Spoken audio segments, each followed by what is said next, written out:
Hi everyone, Assalamu alaikum warahmatullahi wabarakatuh. Kusoo dhawaada channelkayga mar kale, mar labaad, mar saddexaad, mar afaraad. Waa walaashin Rabaab Sabriye. Maanta waxaan ii wadaa rice water, bariiska biyihiisa oo lagu sheegay inuu timaha bixiyo. Baan ka warkeenaynaa insha Allah. Sida loo sameeyana clipkan baan igu tusayaa. Feedbackana insha Allah aduu markaan hal isbuuc isticmaalo ama dhowr wiigag anaa idin siin doona. Marka waxaa laga sameynayaa de bariis baad u baahan tahay, bariis caadi ah qiyaastiisa aad waxay ku xiran tahay inta qof aad u isticmaalaysid timahooda. Biyo iyo weel yar oo aad saa u daboolan aad hadhow ku shubatid, iyo digsi yar iyo baaquli aad ku samaysan lahayd. Marka waan i tusayaa hadda jeclaan waxaan i tusayaa iyo waxaad u baahan tahay oo kale miga raali ahaada essential oil. hadda bariiska waa meesha ku shubanayaa. bariiska waa biyahaasna waa biyo yara qandac ah, zaaid uma kululo, waa qandac. biyaha inta yar waxaan ugu shubayaa, waxaan rabaa biyihiisa ugu horeeya ee cad inaan iska daadiyo. sidaas aad arkaysiin hadda biyihii way igu yara kululaadeen, qandac fiican weeyaan. kaamirada markaan iska dimiye qaadaan isticmaalay because gacmahaygii way xamili waayeen. laakiin biyaha intiisa ugu horeysa uma baahnid. soo saa marka biyaha oga waxaysid aad yani farahaaga si fiican ugu dhaqdid, biyahaas ugu horeeya waad ka daadinaysaa.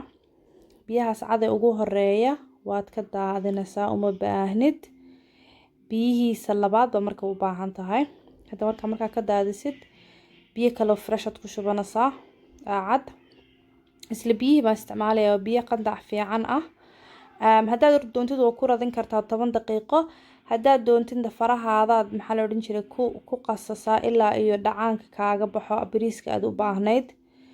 bariiska uma baahnid, waxaad u baahan tahay yani juuskiisa biyihiisa ka baxa. waad aragtiin 10 daqiiqo kadib soo ekaada biyihii way cadaanayaan. adu 5 daqiiqo ilaa iyo 10 daqiiqo hadba kii aad yani patient haysatid oo samaysan kartaa. ana hadda farayga ma saa ugu sameeyay. waxaan sameynayaa marka xataa liintan diirkeedaan isticmaalayaa, laano diirkeeda waxaan u isticmaalayaa bariiska urkiisa ma jecli. adu liinta doonta isticmaali kartaa. orange ma haysan, liintan liin bambeelmo waa la dhahaa.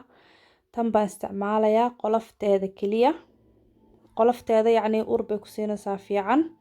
urka yani waxaan ka wadaa caraf fiican bay ku siinaysaa. urka waxay kaa beenaysaa bariiska qof kasta suu soo uro way yaqaanaan biyihiisa bariiska yani suu uro.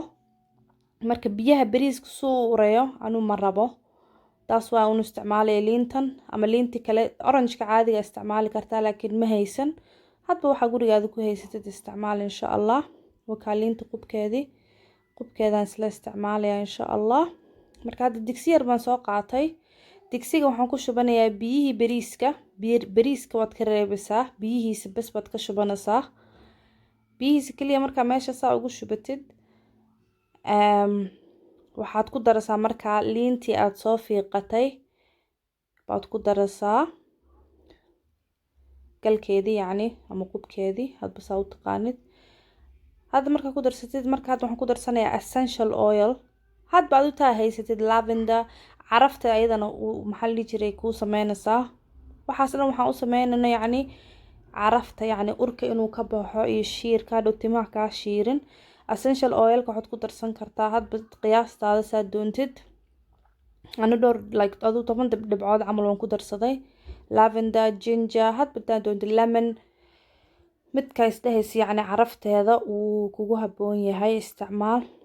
marka hadda 10 daqiiqo baad dabka u daynaysaa biyihii iyo liintii qubkeedii. hadba cabaar markaa joogto waa iska walaaqaysaa. ani ma og waxaan walwalaaqaya laakiin uma baahna in la walwalaaqo, shaqo la-aan bay haysa. weelalna way sugeen inaan soo xalo.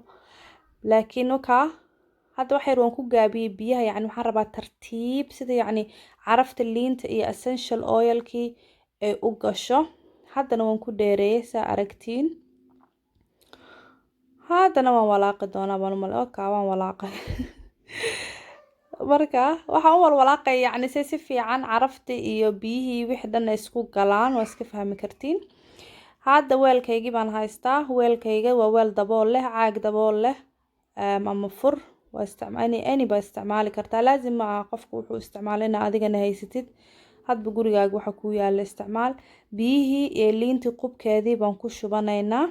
Marka hadda saa ugu shubano waad xiraysaa 1 isbuuc baad dhaafaysaa, yacni meeshiisa ku daynaysaa.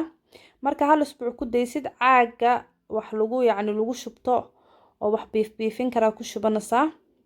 Timahaagaad marinaysaa.